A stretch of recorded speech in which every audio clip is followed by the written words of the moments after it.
men who fear him, who march neath Christ's banner, his own little band. 오늘 말씀은요, 지난주 여러분 quiet time 본문을 하나님의 보호라는 관점에서 요약하면서 전하도록 하겠습니다. 오늘 본문 읽었던 거에 국한되지 않고요. 중국 송나라 때 휘종이라고 하는 황제가 있었습니다. 성격은 별로 안 좋았다고 합니다. 그런데 예술가였어요. 그림을 아주 좋아했고요. 잘 그렸던 사람이었어요. 그래서 궁중에 화가들을 모아놓고 그림 대회를 열었습니다. 근데 그때 그림의 제목을 황제가 직접 정해주는 방식이었어요. 한 번은 이런 제목이 있었습니다. 답화 귀로마 채향. 무슨 말이냐면 꽃을 밟고 돌아가니 말발굽에서 향기가 난다. 이거를 그림으로 그리라고 한 겁니다. 자, 말발굽에 묻은 꽃향기를 그려야 되니까 화가들은 다 고민에 빠졌습니다. 꽃이나 말을 그리라고 한다면은 그 어려운 문제가 아니잖아요. 근데 말발굽에 묻은 꽃향기는 도저히 그려낼 재간이 없었지요. 말하자면 후각을 시각으로 전환해야 되는 그런 과업이었습니다. 모두 다 고민에 빠져서 어쩔 줄 몰라 하고 있을 때 한 젊은이가 그림을 제출했습니다. 사람들의 시선이 모두 거기에 쏠렸지요. 자, 과연 어떤 그림이었을까요? 말 한 마리가 지나가는데 그 꽁무니를 나비떼가 뒤쫓아가는 그림이었습니다. 이 그림이 아닐 거예요, 아마. 또 다른 그 사람이 그린 건 남아있지는 않겠지만은 후각적인 이미지를 시각적으로 전환하는데 성공했다는 것이죠. 그 그림에는 꽃향기는 전혀 그려져 있지 않습니다. 그러나 그 나비떼를 통해서 말발굽에 묻은 향기가 충분히 그 그림을 보는 사람에게 전달된다고 하는 것이죠. 눈에 보이는 것이 전부가 아니라는 말입니다. 하나님의 보호를 받는 인생도 그렇습니다. 겉으로 드러난 상황은 위급하고 당장이라도 무너질 것 같이 보이는 그런 인생이지만 하나님의 보호를 받는 사람은 눈에는 보이지 않지만 어떤 초자연적인 손길에 도움을 받고 있다고 하는 것을 우리는 알 수가 있다는 것이죠. 그 손길은 바로 보이지 아니하시는 하나님의 손길입니다. 보이지도 않는데 그것을 어떻게 알 수 있느냐? 보이는 것이 다가 아니라고 했지요. 마치 눈에 보이지 않는 꽃향기를 나비떼를 통해서 알 수 있듯이 눈에는 보이지 않지만 그 사람의 행적을 잘 살펴보면 보이지 아니하시는 하나님을 발견할 수 있다는 겁니다. 그러한 하나님의 보이지 않는 손길, 특히 성경에 나와 있는 다윗의 행적을 보면 우리가 선명하게 그것을 볼 수가 있습니다. 오늘 본문 말씀을 보면요, 다윗이 사울을 피해서 도망을 다니는 여정 중에 한 대목이 실려 있습니다. 다윗이 골리앗을 제압을 했었죠. 그리고 다윗은 말하자면 출세를 했습니다. 다윗이 지휘하는 이스라엘 군대, 다윗이 천부장이 되어가지고 군대를 이끌고 나갔습니다. 가는 곳마다 이기는 전과를 올렸습니다. 그 이유는 무엇이었습니까? 바로 보이지 아니하시는 하나님이 다윗과 함께 하셨기 때문이죠. 다윗이 그렇게 잘 나가니까 사울 왕은 다윗을 시기하기 시작한 것이죠. 그래서 다윗을 잡아 죽이라고 했어요. 그러나 다윗은 사울 왕에게 잡히지 않았습니다. 왜 잡히지 않았을까요? 다윗이 잡히지 않았던 것이 운이 좋아서였는가? 아니면 다윗이 꾀가 많아서 잘 피해 다녔기 때문인가? 그게 아니고요. 하나님이 다윗과 함께 하셔서 다윗을 특별히 보호하셨기 때문이죠. 하나님은 어떻게 그러면 다윗을 특별히 보호하셨는가? 첫 번째로 성령의 장벽을 치셨다는 겁니다. 하나님은 다윗을 보호하시기 위해서 성령의 장벽을 치셨습니다. 이것은 어느 누구도 뚫을 수 없는 보이지 않는 장벽이죠.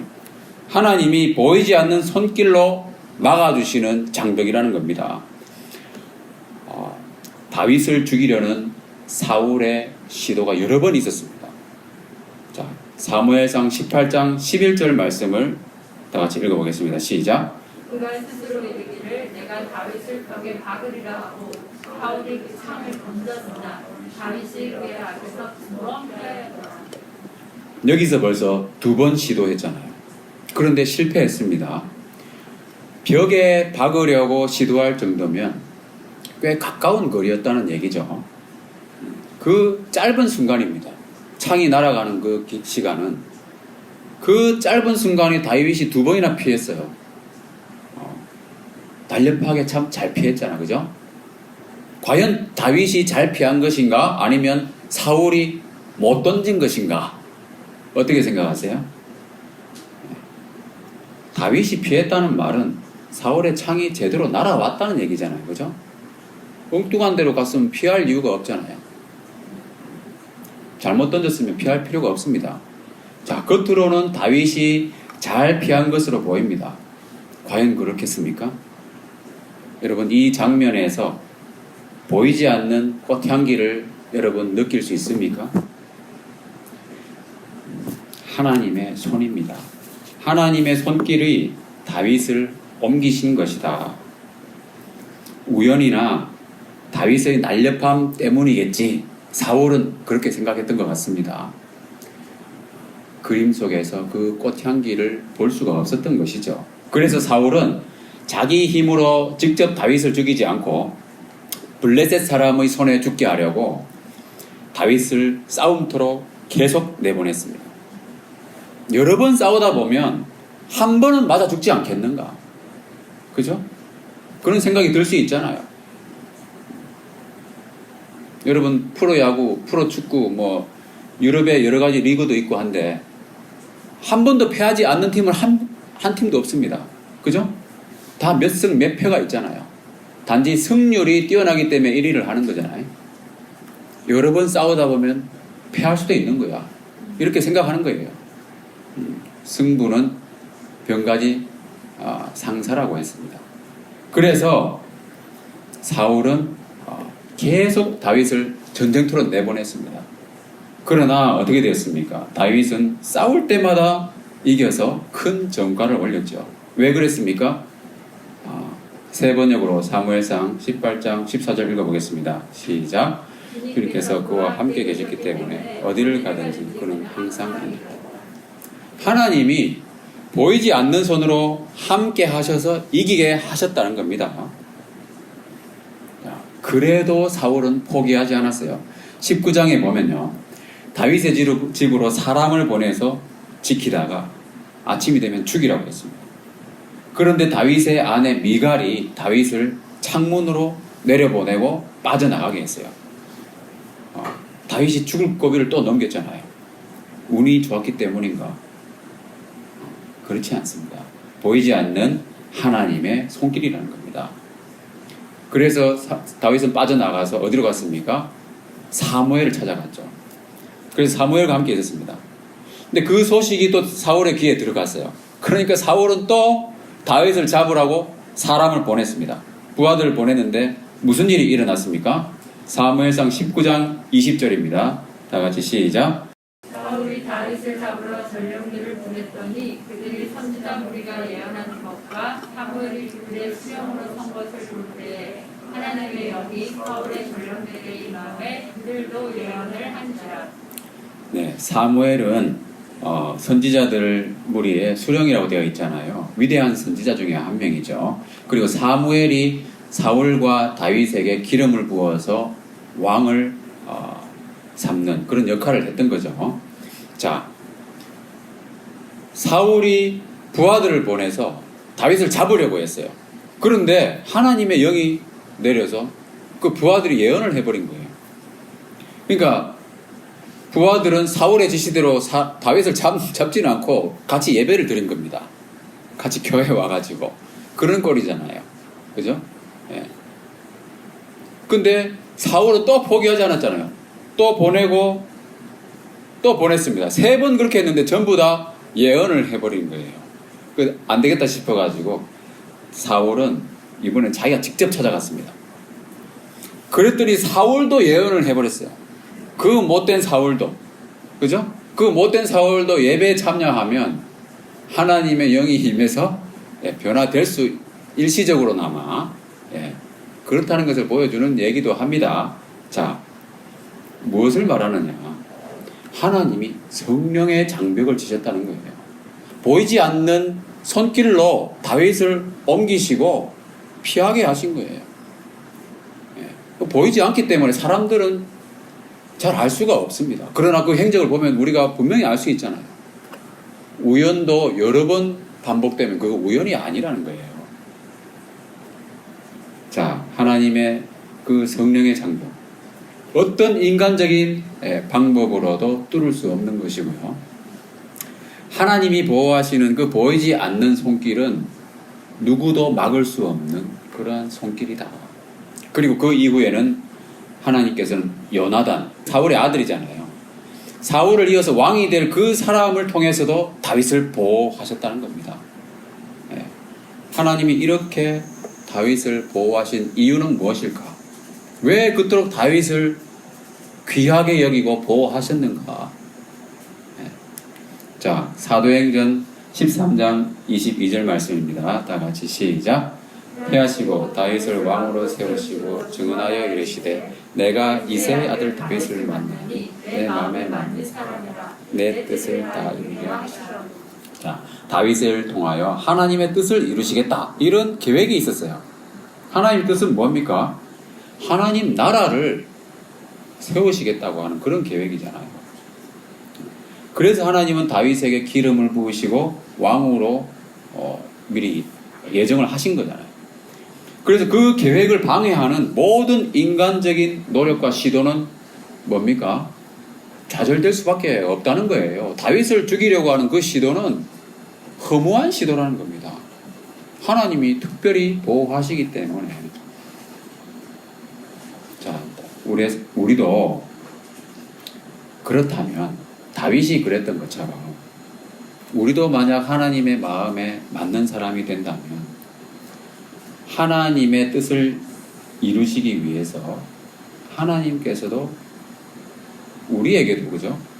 그런 성령의 장벽을 치시지 않겠습니까?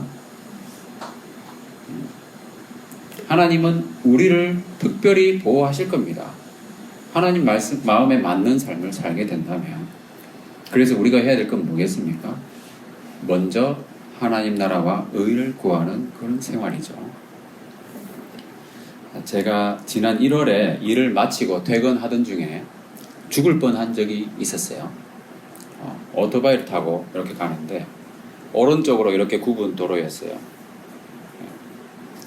반대쪽 차선에서도 차들이 오고 있었습니다.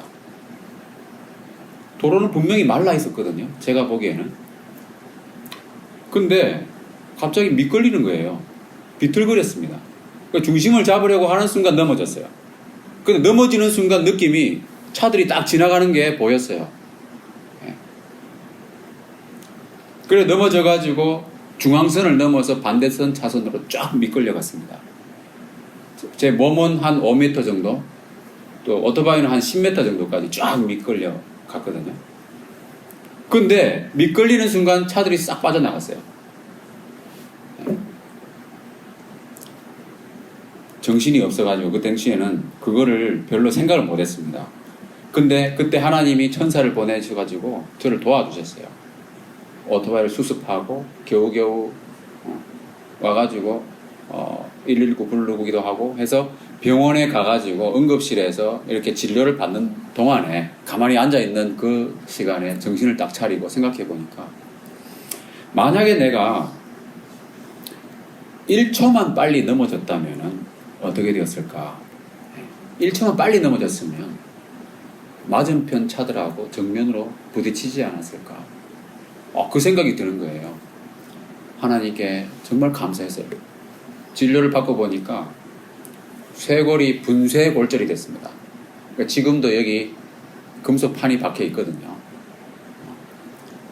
그리고 갈비뼈가 4개가 부러졌어요. 숨쉬기가 어렵더라고요. 움직임도 어렵지만 숨쉬기가 어려웠어요. 그렇지만 너무 감사했어요. 1초만 빨리 넘어졌으면, 그렇잖아요. 그리고 나서 수술한 이후에 병원에 입원해 있으면서 이런 생각이 드는, 하나님이 왜 나를 살려주셨을까? 왜 나를 살려주셨을까? 아주 하나님이 살려주셨다고 믿었거든요. 왜 나를 데려가지 않으셨을까? 왜 나를 보호하셨을까? 하나님이 저를 보호하신 이유가 여러 가지가 있겠지만, 저를 통해서 하나님의 나라를 이루시겠다고 하는 그 계획이 있다고 하는 것을 알게 되었습니다. 병원에서 말씀을 묵상하던 중에 그때 제가 이 교회를 개척하라는 하나님의 음성을 들었습니다. 근데 어떻게 해야 될지 도저히 감이 안 잡히는 거예요. 왜 이런 말씀을 나에게 주시나? 감이 안 잡혔어요. 전혀 몰랐다는 거죠. 이거는 내 은사도 아니다. 이렇게 생각하고 있었어요. 그런데 나기와 플라타너스 카페를 알게 됐어요. 그리고 하나님이 특별한 사인도 보여주셨어요. 그래가지고 여러분들과 여기서 이렇게 예배를 드리고 있게 된 겁니다. 그래서 나플러스 교회가 시작된 것이죠. 여러분 어떻게 생각하십니까? 우리 교회를 하나님이 세우신 것으로 믿습니까? 나플러스 교회를 통해서 하나님이 하시고자 하는 일이 있다는 것이죠. 그게 무엇일까요?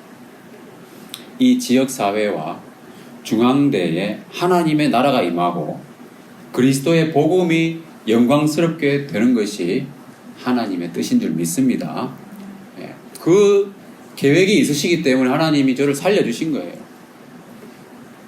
성령의 장벽을 치시고 보이지 않는 그 하나님의 손길로 저를 옮기시는 거예요. 적절한 타이밍으로. 제가 죽을 뻔한 경험이 여러 번 있거든요. 다음 기회에도 말씀드리기로 하고요. 자, 그래서 여러분들도요, 이 교회에 함께 하시면서 하나님 나라와 뜻을, 그 의를 먼저 구하는 생활을 한다면 하나님이 다윗을 특별히 보호하시고 또 저를 이렇게 특별히 보호하신 것처럼 여러분도 하나님의 특별한 보호를 받게 되실 줄 믿습니다. 아멘이 별로 안 나오네요. 인원이 적어서. 자, 하나님의 특별한 보호. 두 번째는요, 물리적 장벽이 아니다 하는 겁니다. 자, 하나님의 보호와 상관없는 사람들의 특징이 뭔가? 그 사람들은요, 물리적 장벽, 육신의 장벽을 의지합니다. 성경에 보면 사울은 물리적 장벽을 의지했습니다. 사무엘상 20장 25절 말씀을 3번역으로 읽어보겠습니다. 시작. 왕이 언제나 하듯이 벽을 빈진 자리에 앉자 요나단이 왕의 맞은쪽에 앉았고 아브넬은 사울 곁에 앉았다. 다윗의 자리는 비어 있었다. 자, 이 구절에서 우리는요, 사울 왕국의 좌석 배치를 보게 됩니다. 이 좌석 배치를 통해서 사울 왕국의 실체를 엿볼 수가 있습니다. 자, 여기서 사울은 언제나 하듯이 벽을 등진 자리에 앉았습니다. 자기의 군사령관 아브넬도 마찬가지였습니다. 얼핏 보면 매우 당연한 것 같기도 하고 자연스러운 일인 것 같기도 합니다. 그런데 왜 이런 내용이 성경에 상세히 기록되었을까요? 사울은요, 눈에 보이는 것이 전부인 그 세상 나라의 왕이었습니다. 그래서 자기 스스로 안전하다고 판단되는 자리, 시야가 확보되는 자리, 벽을 등지고 앉았다는 거예요. 그렇다면 아무도 등 뒤에서는 자기를 위협할 수 없다, 이렇게 생각하잖아요. 그 당시 아브넬도 대단한 인물이었거든요. 사울 옆에 앉아있던 아브넬도 벽을 등지고 사울과 같은 시야를 보고 있었잖아요. 아브넬을 대항할 사람 거의 없었어요. 자, 물리적으로 안전해 보이고 자기 눈으로 모든 것을 감시할 수 있는 그 위치에 자리를 잡은 거예요. 물리적 장벽을 의지하고 있는 그 모습이 잘 그려져 있지 않습니까? 그렇다면 그 벽이 과연 자기를 제대로 보호해 줄 수 있겠습니까? 현대 과학이 발전하면서 양자역학적인 관점에서는요, 사람의 몸도 벽을 뚫고 지나갈 수 있다고 합니다. 벽에 구멍을 뚫지 않고요, 몸이 벽을 통과할 수 있다는 얘기입니다. 양자 터널 효과라는 현상이 있는데요, 파동 함수 중에서 일부가 벽을 뚫고 지나간다는 것을 수학적으로 증명할 수 있다고 합니다. 저는 수학을 잘 모르기 때문에 무슨 의미인지는 잘 몰라요. 그러나 이것은 확률적으로 이야기가 되고 있는 겁니다. 확률이 극히 낮은 일이지만 완전 불가능한 것은 아니라는 거예요. 현실 세계에서는 확률이 낮아서 잘 일어나지 않는 것뿐이라는 겁니다. 근데 미시 세계에서는 일어나고 있습니다, 실제로. 그런데 부활하신 주님의 몸은 실제로 벽을 통과하셨잖아요. 그죠? 전혀 뚫리지 않을 것 같은 그 장벽도 통과하는 보이지 않는 힘과 에너지가 존재한다고 하는 것이죠. 자, 사울이 보기에는 결코 뚫리지 않을 것 같은 그 장벽을 등지고 앉았기 때문에 자기는 안전하다고 여기고요, 자기는 왕으로서 모든 것을 제어할 수 있다고 판단했을지도 모릅니다. 그러나 사울이 의지하는 벽은 결코 자기를 지켜주지 못했습니다. 나중에 결국 망하게 되었잖아요. 왜냐하면 물질 세계에서 그것을 무너뜨릴 만한 에너지가 없는 것도 아니고요, 보이지 않는 영의 세계에서는 그 장벽은 아무것도 아니기 때문이죠. 사울은 하나님이 주신 그 권위를 눈에 보이는 것으로 바꿔버렸어요. 눈에 보이는 것을 최상의 가치로 여기는 그 세상 나라의 권위로 바꿔버렸다는 겁니다. 하나님의 의도와 정반대였어요. 하나님이 사울을 불러주신 이유가, 기름 부으신 이유가 하나님 나라를 건설하라고 한 것이었는데 자기 왕국을 만들어버렸다는 거예요. 그러니까 하나님은 그런 사람과 함께 하실 수가 없는 거예요. 그래서 하나님이 사울을 떠나셨어요. 그리고 하나님이 함께 하시는 다윗의 자리도 비어 있었잖아요. 사울 왕국에는 하나님의 자리가 없는 거예요. 하나님은 눈에 보이는 것을 추구하는 그런 사람과는 함께 일하지 않으신다. 자, 여러분, 우리도 하나님께 받은 권위가 있지 않습니까? 그죠? 하나님께서 나에게 하라고 주신 임무가 있고 사명이 있습니다. 그런데 그걸 다 내 걸로 만들어버리면, 나를 위해서 하게 된다면, 물론 궁극적으로는 자기를 위해서 하는 것이지만 하나님의 뜻과 반대로 하게 된다면 하나님이 별로 그 사람을 보호하시지 않는다는 거예요. 성경을 보면 다윗이 사울을 피해서 본격적으로 정처 없는 도피 생활을 시작하게 되었는데 절박한 상황에 있다 보니까 다윗도 그런 잘못을 저질렀어요. 참 연약한 인생의 모습을 보게 되는 것이죠. 위기를 모면하기 위해서 제사장 아비멜렉에게 거짓말을 했습니다. 그 거짓말 때문에 그 이후에 제사장들이 사울에게 집단 학살을 당했잖아요. 그 일도 있었고, 적국이었던 블레셋 땅에 가서 미친 척하기도 하고요. 또 모압 왕에게 자기를 의탁하고 부모를 의탁하기도 했습니다.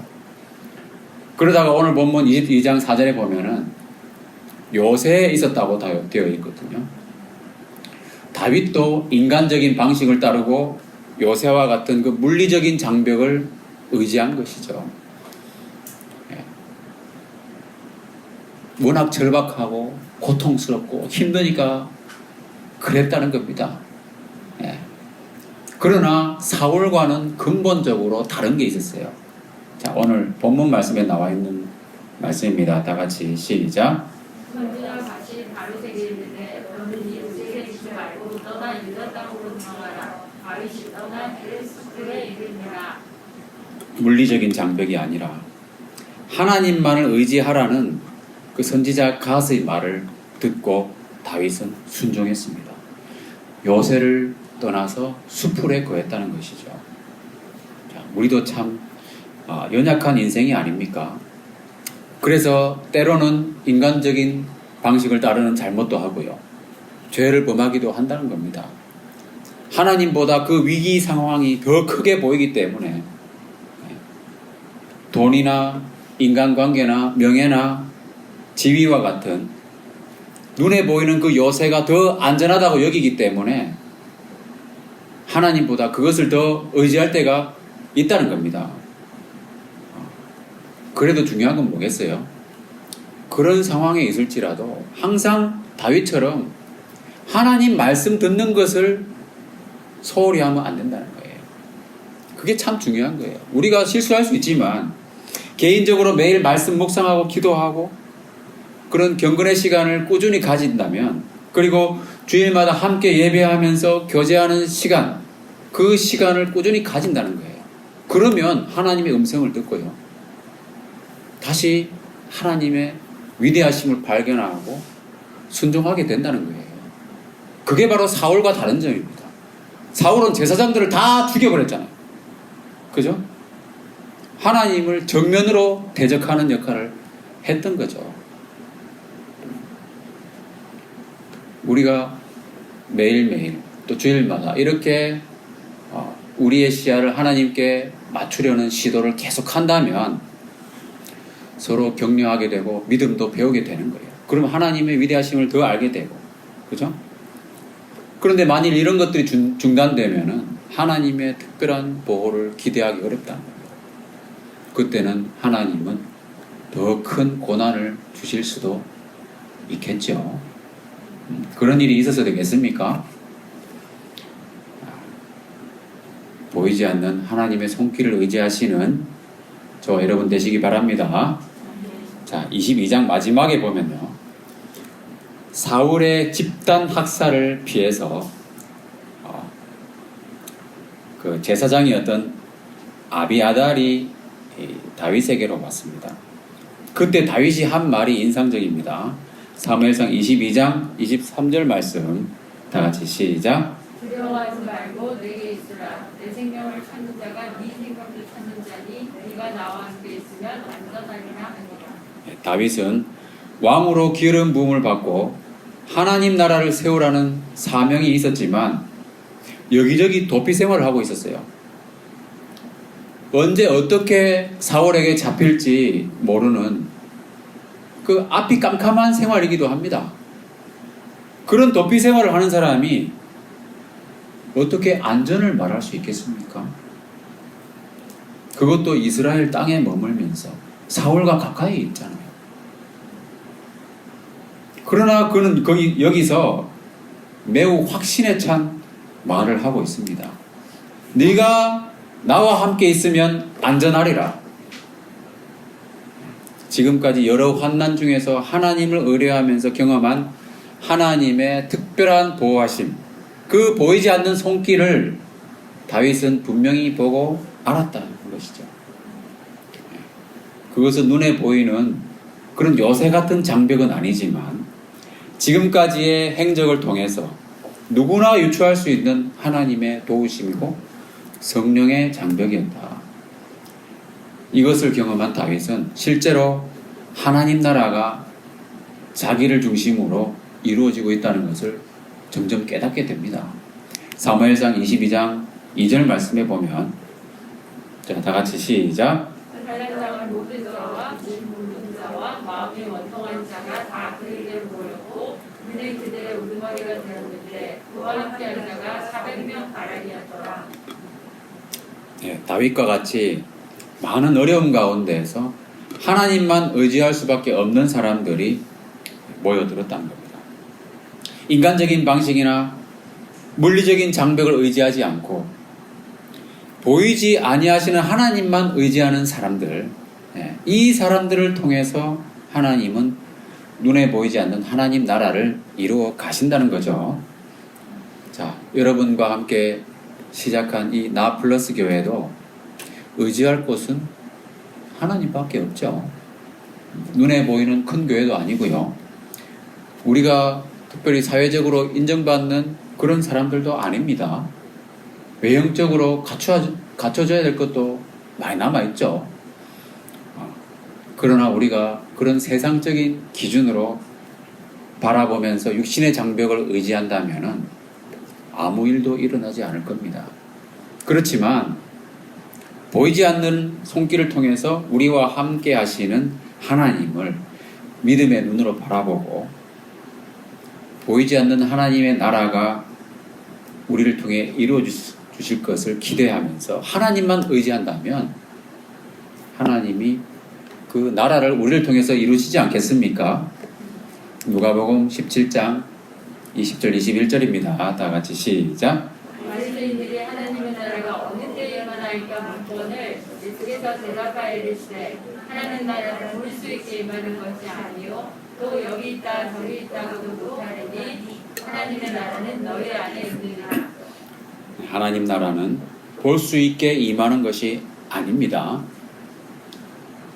그 나라가 국교가 기독교라고 해서 그 나라가 하나님 나라가 되는 것도 아니고요.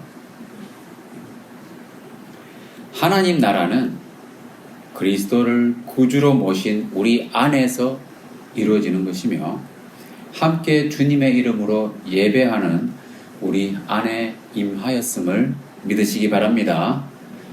그렇다면 우리도 이런 확신 가운데 다른 사람에게 말할 수 있을 겁니다. 다 같이 말해볼까요? 시작. 네가 나와 함께 있으면 안전하리라.